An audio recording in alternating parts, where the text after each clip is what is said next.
Bon, je viens là. Là, on va faire une démonstration sur le compte de stockage. Le compte de stockage, parce qu'on a dit qu'un compte de stockage sur Azure permet de stocker des informations, non, des données. Et on a dit dans un compte de stockage, on a 4 types de services. Donc, il y a les tables Azure pour les bases de données. Il y a les files d'attente, quoi. Il y a ce qu'on appelle le stockage file d'attente. Il y a le bloc, les objets blocs, n'est-ce pas? Et aussi les fichiers, partage de fichiers.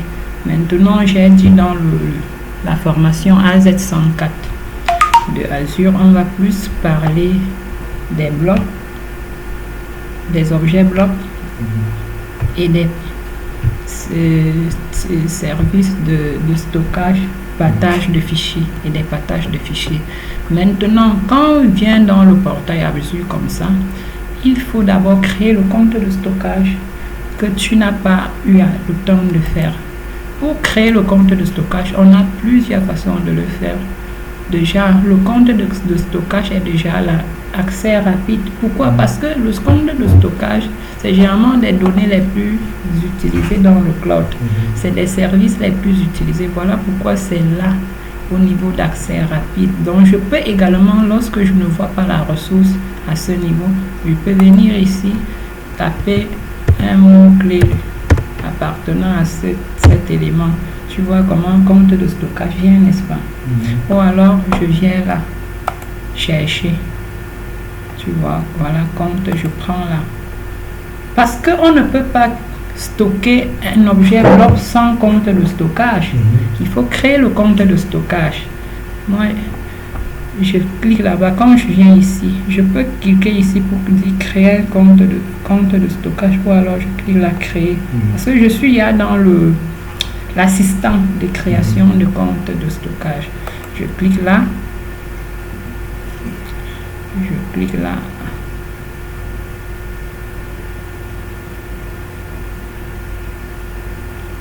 Donc, pour faire ça, il faut que la connexion soit quand même là, pour que les choses aillent vite. Donc, je clique là. Ça me perd un peu le temps. Je mets pour. Voilà. Donc, quand ça arrive là, ça crée un compte de stockage. Les informations de base. J'ai dit que dans Azure, n'est-ce pas, on ne peut pas créer une ressource sans spécifier l'abonnement. Voilà pourquoi l'abonnement sera toujours le premier élément. Or, moi, je suis dans un compte gratuit. J'ai choisi un abonnement gratuit. C'est pas moi qui ai créé l'abonnement là. C'est venu. Donc, ici, c'est un abonnement gratuit qui me donne avec $200 donnés par Azure pendant les 30 premiers jours. Donc, après 30 jours, si je n'ai pas bousillé ça, c'est que c'est mon problème. Ce que je vais perdre. Donc, je vais laisser l'abonnement par défaut parce que je ne peux pas changer ça. C'est l'abonnement qui me donne ces privilèges-là. Après, deuxième des choses, c'est quoi? C'est le groupe de ressources. Normalement, je devrais aller créer le groupe de ressources avant de revenir ici. Mais je peux créer là. Et c'est ce que je vais faire. Parce qu'actuellement, il n'y a pas de groupe de ressources. Je clique ici, je crée un nouveau groupe de ressources.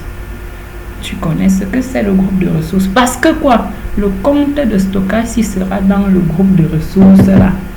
On ne crée pas une ressource en dehors d'un groupe de ressources. Tu vois, non? Je clique là. Je viens là. On va mettre un nom. On va dire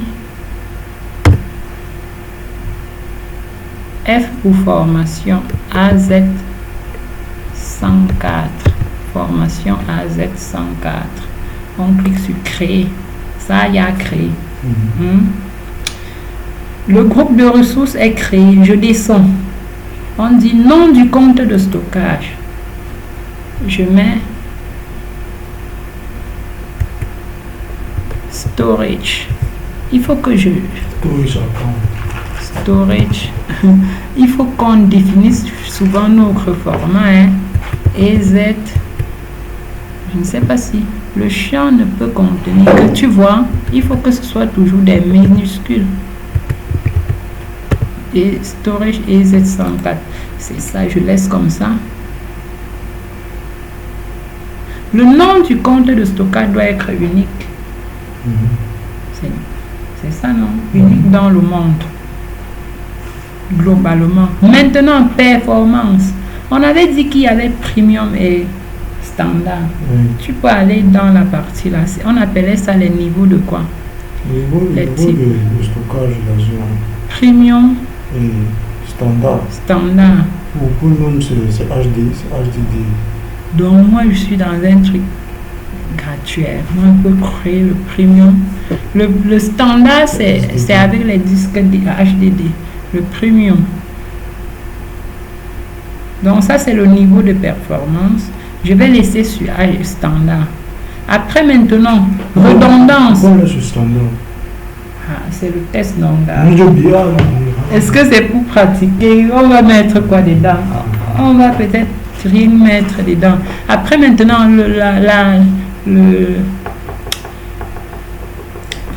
ouvre la partie là, on voit les bons termes. Tu vois un peu, non? Il faut utiliser les bons termes.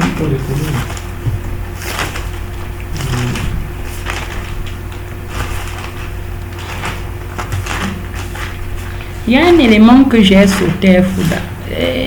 La région, là, on ne peut pas, on doit spécifier la région. On a dit quoi? Le niveau de compte de stockage. Bon, le niveau de compte de stockage, on choisit standard. Tu vois, non? Il y a maintenant, ici, il y a un élément que j'ai pas choisi, j'ai oublié, la région. Ça doit être implémenté dans quel data center? Voilà ça, regarde région. East US. Si je laisse ça, ça va stocker aux États-Unis, à l'est des États-Unis. Est-ce que c'est ce que nous voulons? Moi, pourquoi ne pas choisir un truc proche de l'Afrique? Je peux prendre le SAF. Je mets ça en Afrique du Sud. Tu vois, non? Après, maintenant, tu te rappelles de la redondance, les politiques de réplication, le stockage GRS. Par défaut, non, un compte de stockage est sur le Geo-Redundant Storage. Je ne sais pas si on va... Je préfère, pour le cas-ci, choisir le LRS. Regarde les différents types. Monsieur, il y a Geo-Redondant. Il y a encore un dernier là, non? Il y a le... Voilà les types là, non? Il y a le LRS, le stockage localement redondant. Il y a le stockage géoredondant. Pourquoi vous ne voulez pas géoredondant tu me demandes pourquoi, si c'est la politique, non? Pourquoi tu dois aussi prendre ça? Je pense à parce que c'est répliqué 3 fois au niveau de la... Et le cas si, est-ce que Fouda, tu n'es pas un bon, tu ne prends pas de bonnes décisions, Fouda. Ouais, Fouda. On va répliquer quoi ici? C'est un test, non? Je vois. Demain, tu seras architecte, tu vas prendre les mauvaises décisions qui vont faire coûter. Le ZRS est cher. Tu veux que je termine mes $200? Le ZRS est cher plus que le LRS. Le LRS est dans le même data center. Alors que le ZRS c'est dans les 3 zones de disponibilité de la région. Et puis encore, tu veux prendre le GRS où ça nous donne la possibilité de stocker dans la région secondaire. Bon, ici, on ne va rien stocker. On peut simuler tout ça. Bon, tu peux dire que peut-être on prend ça, mais je te dis qu'on peut modifier après. On peut modifier après. On peut commencer par là et modifier après. Peut-être parce qu'on voudrait simuler le cas où on veut stocker, faire mettre ça dans une autre région. Tu vois, non? Là, si tu me dis par exemple que messieurs, prenons le ZRS parce que j'aimerais que on simule la réplication dans les 3 zones de... Oui. Là, je vais te comprendre. Parce que tu me dis pourquoi je ne prends pas ça et tu donnes des raisons qui ne sont pas valables. Tu dis parce que ça va, mais non, il y a un coût à ça. Tu vois, non? Après, maintenant, quand j'ai fini mes choix, on a choisi la région en Afrique du Sud, au nord même. South Africa, nord. Après, suivant. Au niveau de suivant, bon, il y a des éléments qu'on n'a pas encore vus, notamment sur la sécurité. Tu sais que configurer les paramètres de sécurité qui impactent votre compte de stockage. Toi, tu as allumé, nous deux, on n'a pas encore fait. Exiger un transfert sécurisé pour les opérations. Les clés de chiffrement, oui, autoriser Microsoft Entra par défaut dans le portail Azure. Activer la clé de compte de stockage. En fait, nous, on va d'abord laisser tout par défaut parce que nous ne sommes pas encore là-bas. Stockage bloc. Donc ici, on peut autoriser certains éléments. Avant de... Ici, le niveau d'accès, je peux changer. Regarde, c'est à chaud pour les blocs. Tu vois, non? C'est à chaud que ça va créer. Mais on laisse comme ça par défaut. Le réseau. Ça dépend, hein? Oui, oui. C'est plus cher pour l'accès, moins cher pour l'accès. Après, maintenant, réseau, activer l'accès public. On laisse ça en accès public. On ne touche rien parce qu'il y a beaucoup d'autres modules qu'on va voir qui vont nous permettre de faire ces modifications à ce niveau-là. Donc, on va laisser tout par défaut. Il y a maintenant le jour de conservation des blocs supprimés. C'est 7 jours généralement. Donc, c'est-à-dire... Le jour, c'est-à-dire quoi? C'est-à-dire que quand tu vas supprimer le bloc-ci, si avant 7 jours tu veux encore ça, tu peux encore ça, tu peux récupérer, restaurer. C'est 7 jours, que ce soit bloc fichier, table, on appelle ça quoi? Les autres services, non? Il y a bloc. Pour le contenant aussi et pour les fichiers. Voilà. Donc, je vais laisser tout. Il faut savoir que en fait, le jour... Mais je peux modifier le jour là. C'est la valeur par défaut qui est 7. Donc, par défaut, on peut conserver les blocs supprimés ou les contenants supprimés ou les fichiers ou les partages de fichiers supprimés pendant 7 jours. Mais si après 7 jours, tu n'as rien fait, ça disparaît complètement de ton compte. Après, maintenant, les paramètres de chiffrement. L'étiquette, dans chaque fichier, on peut étiqueter. On a vu l'étiquette, non? Le tag. Je peux dire, créer un tag qui donne, par exemple, la région. Je peux dire région. Pour que, un jour, je dis, quelles sont les ressources qui ont été créées en Afrique du Sud. Je tape, région. Je fais le cri par région. Ça me fait un tag qui donne région égale. Le cri, comment, monsieur? Le cri, non. Si je paie, par exemple, région Afrique du Sud. Afrique du Sud. Ça veut dire quoi? Moi, j'aimerais plus tard peut-être être capable de dire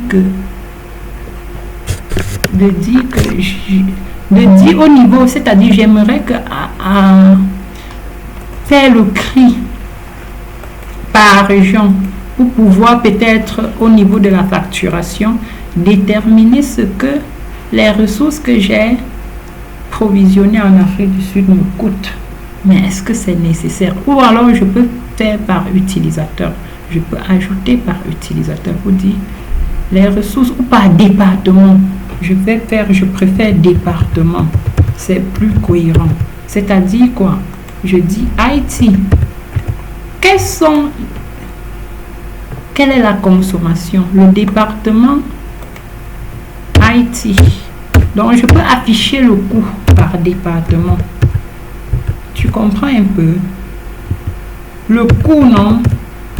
Pour savoir que pour être, c'est-à-dire au niveau de la facture, non, je dois être capable de savoir ce que les ressources de chaque département coûtent pour l'entreprise.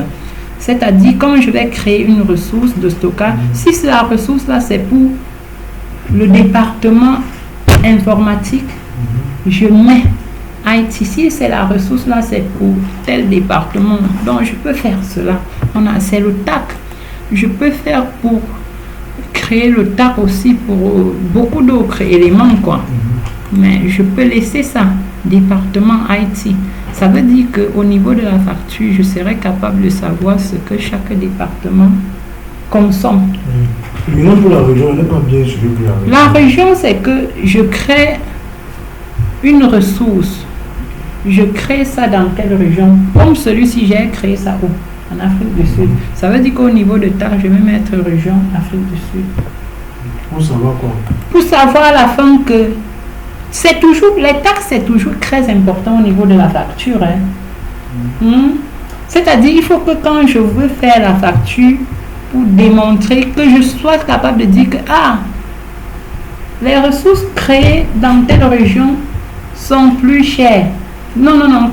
Oui, peut-être les ressources créées dans telle région consomment telle. Et que nous dépensons plus nous dépensons plus dans telle région. Azur. Mais les taxes qui sont très utiles, je pense que pour le département, c'est généralement plus utile. Parce qu'on est capable de dire que voici le département qui consomme le plus chez nous. Tu vois, non? Donc, si c'est bon, je passe. Je vérifie. Après vérification, on crée. Là, c'est plus clair. Ça va plus t'aider en travaillant comme ça. Parce qu'on voit donc. Les taxes, tu ne voyais même pas. Je même bien compris, pas petit. Très bien compris.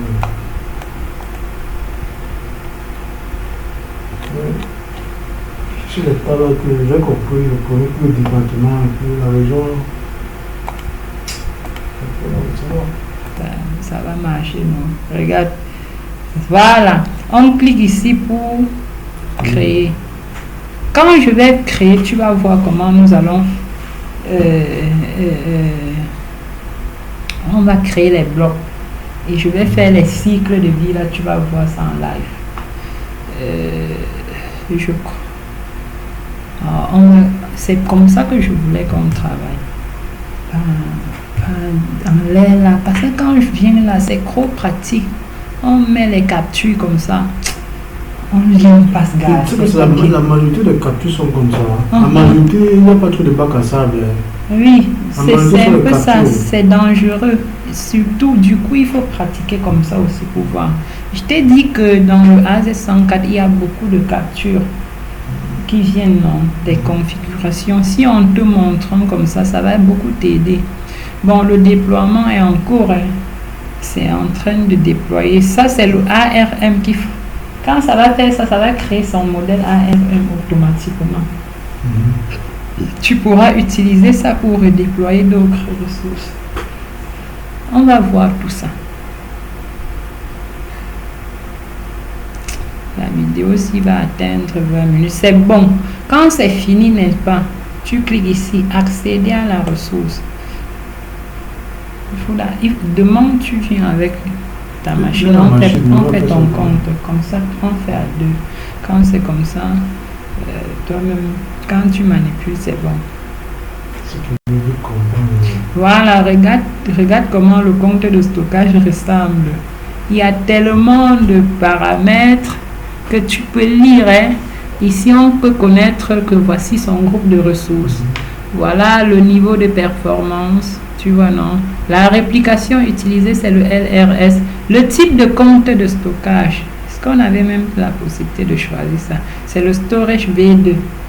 Je n'ai même pas montré là où on change ça. Bon, on verra. Tu connais le storage V2, non? Le general purpose. On appelle ça comment? Les types de comptes de stockage. Voilà. Voici l'abonnement utilisé. L'ID de l'abonnement. ainsi de suite. Quand je descends ici, regarde, stockage de données, il y a les contenants. Quand tu vois contenant, laisse que c'est bloc. Partage de fichiers. File d'attente. Table. Voilà les quatre là. Bon, je vais d'abord arrêter ça. C'est facile.